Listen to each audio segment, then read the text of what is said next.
ବ୍ରହ୍ମପୁର ସହରର ଗଜପତି ନଗର ସପ୍ତମ ଲାଇନରେ ଅବସ୍ଥିତ ଶ୍ରୀରାମ ଓ ହନୁମାନ ମନ୍ଦିର ପ୍ରାଙ୍ଗଣରେ ସିଂହଦ୍ୱାର ମୁଖଶାଳା ପ୍ରତିଷ୍ଠା ସହ ବିଶ୍ୱଶାନ୍ତି ମହାଯଜ୍ଞ କାର୍ଯ୍ୟକ୍ରମ ରବିବାରଠାରୁ ଭବ୍ୟ ଭାବେ ଆରମ୍ଭ ହୋଇଛି।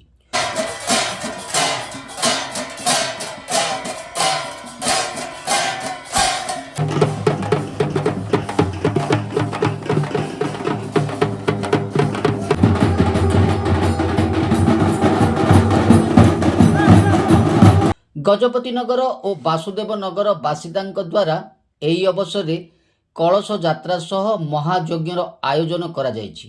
ରବିବାର ସକାଳ ଅଞ୍ଚଳରେ ଶହ ଶହ ମହିଳା କଳସ ଯାତ୍ରା ପାଇଁ ସଂକଳ୍ପ ଗ୍ରହଣ କରି ପୁରୁଷୋତ୍ତମପୁରର ପ୍ରବାହିତ ପବିତ୍ର ଋଷିକୁଲ୍ୟା ନଦୀରୁ ପୂଜାର୍ଚ୍ଚନା କରି ପାଣି ଆଣିବା ପରେ ଅପରାହ୍ନ 4 ଘଣ୍ଟା ସମୟରେ ସ୍ଥାନୀୟ ଇଞ୍ଜିନିୟର ଛକରୁ ବିରାଟ ପଟୁଆରେ କଳସ ଯାତ୍ରା ବାହାର କରାଯାଇଥିଲା।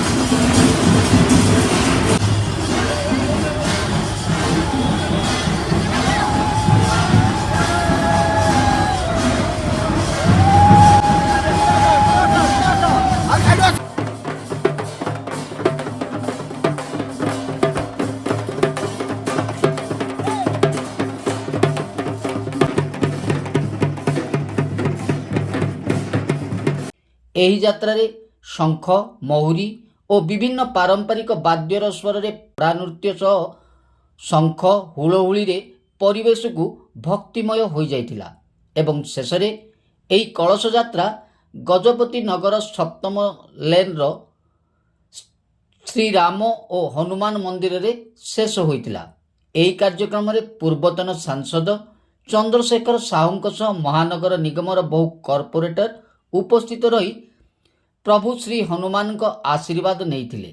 ସ୍ଥାନୀୟ କର୍ପୋରେଟର ସମୀର ମିଶ୍ର ଓ ପ୍ରତିଷ୍ଠା କମିଟି ସଭାପତି ରାଜେନ୍ଦ୍ର ପଣ୍ଡାଙ୍କ ସହ ଗଜପତି ନଗର ଓ ବାସୁଦେବ ନଗରର ଉନ୍ନୟନ କମିଟିର ବହୁ ସଦସ୍ୟ ଓ ଅଞ୍ଚଳବାସୀ ଉପସ୍ଥିତ ରହି କାର୍ଯ୍ୟକ୍ରମକୁ ସଫଳ କରିଥିଲେ। 4 ତାରିଖରୁ 6 ତାରିଖ ପର୍ଯ୍ୟନ୍ତ ପ୍ରତିଦିନ ସୂର୍ଯ୍ୟ ପୂଜା, ମଣ୍ଡଳ ପୂଜା, ନାମଯଜ୍ଞ ଓ ହୋମ ଆଦି କାର୍ଯ୍ୟକ୍ରମ ଅନୁଷ୍ଠିତ ହେବ।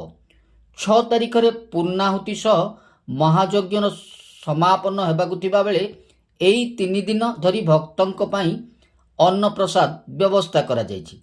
ଏହି ଧାର୍ମିକ ମହୋତ୍ସବକୁ ନେଇ ଗଜପତି ନଗରର ଅଞ୍ଚଳରେ ଭକ୍ତିମୟ ପରିବେଶ ସୃଷ୍ଟି ହୋଇଥିବା ସହ ଭକ୍ତମାନଙ୍କ ମଧ୍ୟରେ ବିଶେଷ ଉତ୍ସାହ ଦେଖାଦେଇଛି।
ब्यूरो रिपोर्ट गंजाम समाचार।